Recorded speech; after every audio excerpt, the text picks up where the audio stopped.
there might even be players that have a brilliant final, but it might also be proof they've got to go. Is top four more important than a trophy? I admire the honesty. Once you sack Jose, the next manager can get this squad challenging. Once Ollie's gone, you watch the levels go up. Listen, get rid of McTominay. Watch how good we are next year. Get rid of that virus Pogba. Never was one, by the way.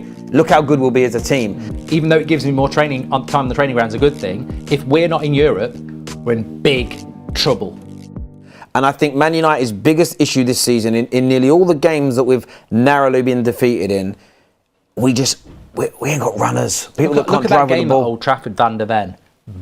Yeah. Like a bully. No one can get near him, and we're such a... In Europe, that's why one of the reasons I didn't want the Spurs final is the European teams, we've either had more physicality than or the 100%. Same as. So therefore, if we've got better technical players, we've been able to shine. Where Spurs... they are bigger and stronger and quicker than we are, and this is not going to be a European final in the sense of you're not going to be European football. It is going to be a Premier League game, and that's my biggest fear. But Spurs are definitely the favourites for this game. There's no doubt about it. We're the big underdogs, people. I tell you what, yeah, I agree wholeheartedly. But I also think that if we're going to have injuries, it's probably better that we have them defensively than offensively, because we know I feel like it's turning into a preview for Spurs, but they do play the high line, and obviously they've got injuries in their creative area. So hypothetically, having injuries in the defence and not many injuries in the attack probably helps us, because they're weakened in their attack, we're weakened in the defence. But they play that high line. You need the Amads, you need the Garnachos. Hopefully Rasmus has a good game. Hopefully Mount can come. We need Dorgu overlapping. Hopefully we can exploit that high line of Spurs. But what do you think about Amorim when he said that the Champions League qualification is more important than the Europa League trophy? Because that's always been is top four more important than a trophy? I admire the honesty. I think the problem with the reaction to it is it's the criminal offence that we're doing here, the big criminal offence, which is applying context. Context is a very dirty word in the social media world. I think if you're consistently coming fourth and third, you're a wealthy club, you've got a very good bank balance, and you're celebrating that, and you're not worried about progression, it becomes tiring. But equally, Nottingham Forest qualifying for the Champions League this year, I think will do more for their longer-term success than winning the FA Cup, because at the end of the day, the Champions League money will be invested by their owner. Crystal Palace, they want that FA Cup absolutely, but how much more could their club actually invest with the extra money, because they don't have that big a revenue, they don't have an owner that's willing to spend at the same rate. So you have to look at the context and who the football clubs are. For us, we might spend, after selling players, 150, 200 million this summer, and that's a very big might. You add in an extra £100 million of Champions League and prize money from the Europa League, and you could push that to 250 towards 300. And we need to bring in much better quality on the ball and loads more athletes into this team. We need more Cunhas in their respective positions. Do that, and I think you will see this Amorim system come alive for the people that can't yet see it. So I absolutely agree with him that Champions League, it isn't playing in the Champions League, it's the money to improve the squad is important. So I think in the context of where United are, he's 100% right. Yeah, I agree. And I think another layer to that is the fact that he didn't win the FA Cup to put us in the Europa League. True. And if he wins the Europa League, it's a big piece of silverware. But it's the Champions League that allows him to do what he needs. I think if he could have got fourth place from the Premier League, then he's still in the Champions League. And what he knows is that the vision he has, the system he's trying to build, he knows, like you said, the component parts he needs, he knows what they're going to cost. Yes. And if he doesn't get that, then he can't get that. So the Europa League will not deliver the finances to do it. It's the Champions League. We have only had one manager since Fergie who cared about the league more so than lifting the trophies in isolation, and that was Ollie. But Ollie just wasn't a good enough. He got to a certain point, couldn't get us to that next level. The hope is that Amorim can. And I know there's a lot of people, football fans, that know trophies are the pinnacle. The problem is it's not as binary as that, and it shouldn't be as polarised. I always understood what Ole Gunnar Solskjaer meant by trophies are kind of for your ego. And you look at the way Van Gaal kind of ignored how bad we were in the league because I got an FA Cup. Jose was like, doesn't matter that we're not doing great in the league. I won you 3 trophies. Ten Hag basically said last year, and I'm paraphrasing, but we've been the second best team in England because no one other than City has won more trophies than us in the last 2 years. And for me, ignoring the league form and the consistency in the league is been part of the road to ruin. And the club needs to focus on becoming a consistent team at league level, because typically speaking, if you're in title races regularly, you've got more chance of winning the domestic trophies and the bigger prizes, the Champions Leagues and the Premier Leagues. And that's where you've got to aim to be. And I love the fact we've picked up these cups and I've celebrated them, but they don't quench my thirst. Being a consistent league title contender and adding the trophies is where we need to be as a bare minimum. So I agree with him, because he knows that we've won trophies in the last 12 years. That hasn't fixed the club. No. What we need is a better squad, better football, which should make us better in the league. And when we become consistent at that level, then you start moving towards, I think, being fixed.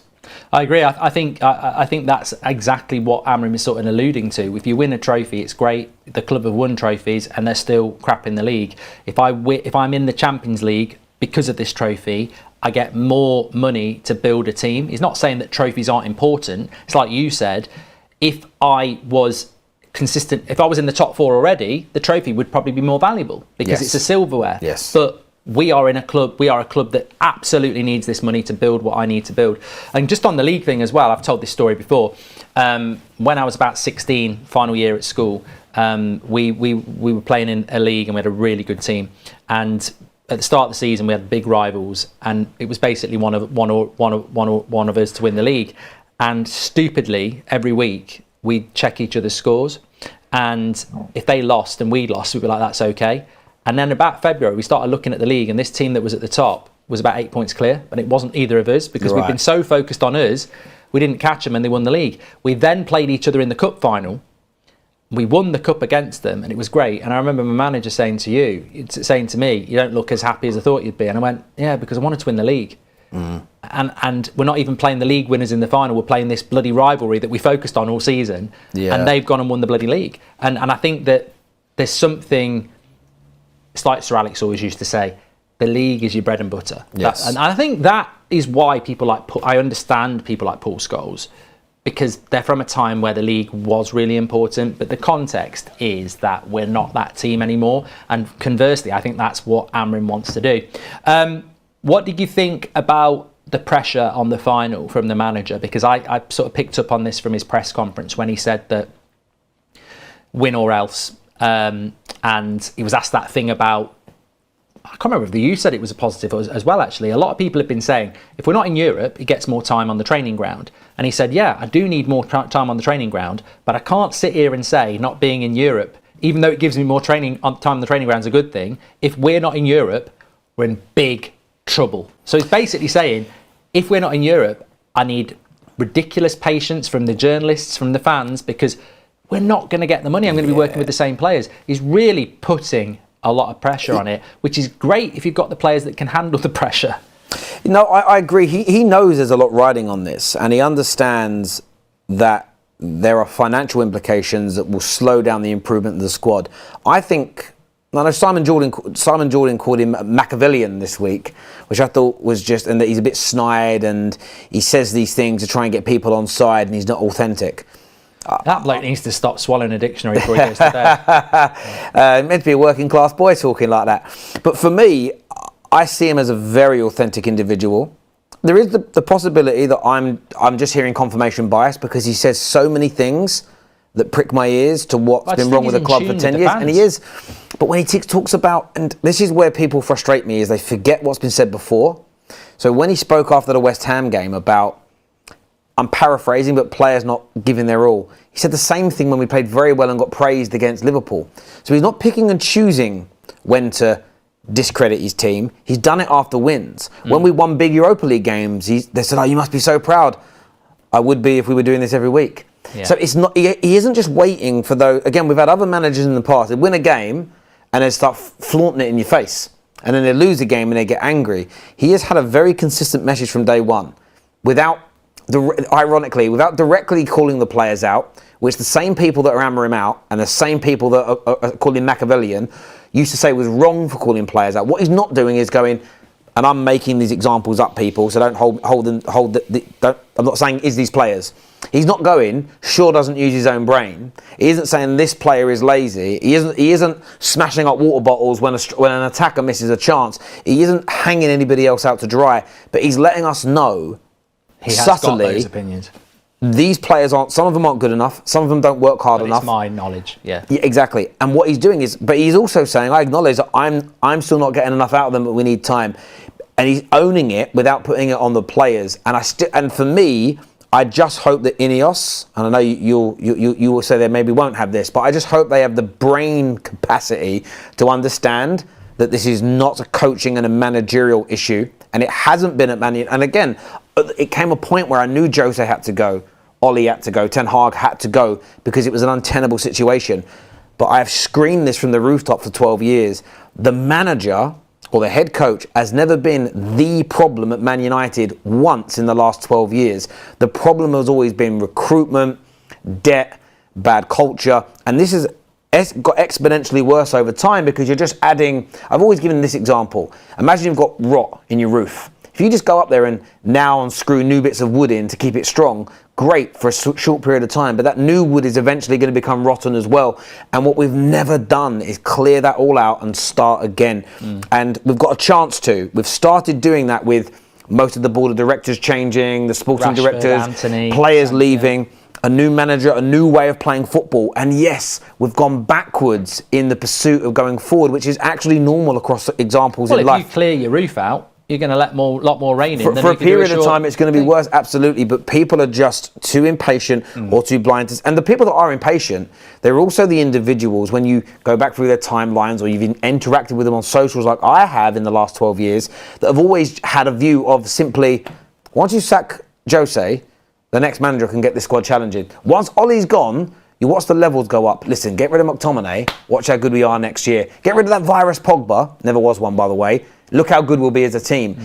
I can't understand. Rashford was an issue, but he's not the problem. Issue, yeah. And Man United fans have got to wake up and smell the coffee and understand that you could sack Amorim tomorrow. Ineos could sell us to the Qataris. It's still going to take 3 or 4 years to fix us. We are broken beyond belief and have more scrutiny and pressure placed upon us than any other club in this country by a mile. We have to drop this, sorry to be rude, this delusional notion that we can be fixed in a summer. It is impossible. I heard a United fan the other day say Madrid wouldn't put up with this. Madrid wouldn't have Rasmus as their main striker. Madrid wouldn't have Lindelof at their football club, period. Just to give you 2 examples. They wouldn't have allowed bankers and marketing experts to run the club for 12 years. You can't make the comparison. It is utterly ridiculous.